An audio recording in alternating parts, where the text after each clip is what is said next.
सबसे पहले आप आदतों को बनाते हैं, फिर आदतें आपको बनाती है। इंसान अपनी आदतों से ही अमीर या गरीब बनता है, और जब आदतें बनानी ही है तो ग्रेट हैबिट्स बनाओ, फ्यूचर अपने आप ग्रेट हो जाएगा।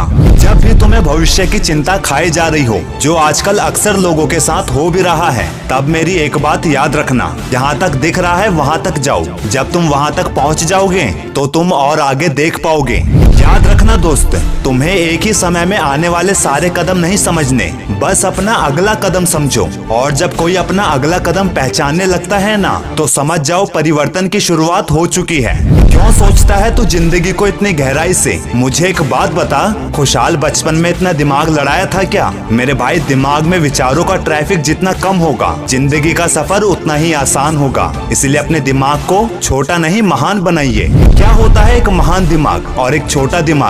महान दिमाग समाधान की चर्चा करता है, एक एवरेज दिमाग घटनाओं की चर्चा करता है, और एक छोटा दिमाग लोगों की चर्चा करता है। तो अब एक समय में एक काम करो, लेकिन उस काम को ऐसा करो कि तुम्हारा पूरा फोकस उसी में हो, बाकी सब कुछ भूल जाओ। परिंदों को मंजिल मिलेगी यकीनन, ये फैले हुए उसके पर बोलते हैं। वो रहते हैं खामोश अक्सर, जमाने में जिसके हुनर बोलते हैं। स्टीव जॉब ने एक बात कही थी, जो लोग सफलता प्राप्त करते हैं वो कभी बैठकर सिचुएशंस का वेट नहीं करते, बल्कि वो सिचुएशन को बनाना जानते हैं। सफलता कुछ नहीं, बस एक असफल इंसान के संघर्ष की कहानी होती है, जिसे उसने अपनी जी तोड़ कोशिशों से पूरा करके दिखाया। और जानते हो हर सफल लोगों के पीछे कौन सी एक मजबूत कहानी होती है? यही कि वो खुद को दूसरी चॉइस नहीं देते। जिसने भी खुद को तबियत से खर्च किया है, दुनिया ने उसी को गूगल पर सर्च किया है। मेरे भाई, जितना हो सके अपने करियर के लिए जोशीले और जुनूनी बनिए। यकीन मानो, हार्डवर्क कभी भी किसी का बेकार नहीं जाता। बेशक ये सच है, मंजिलें बड़ी जिद्दी होती है,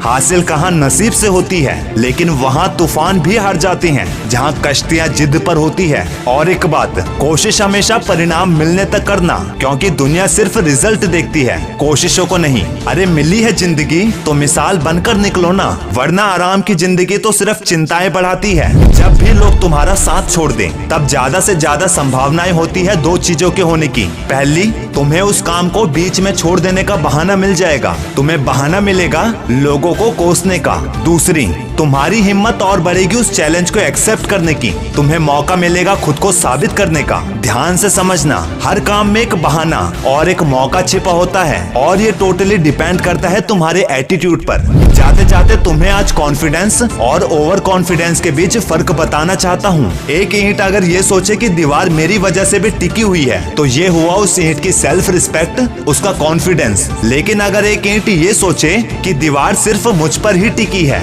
ये होता है उसका ओवर कॉन्फिडेंस, उसका ईगो। और जानते हो इसका नतीजा क्या होता है? सबसे पहले उसी ईंट को हटाकर एक दरवाजे का रास्ता निकाला जाता है।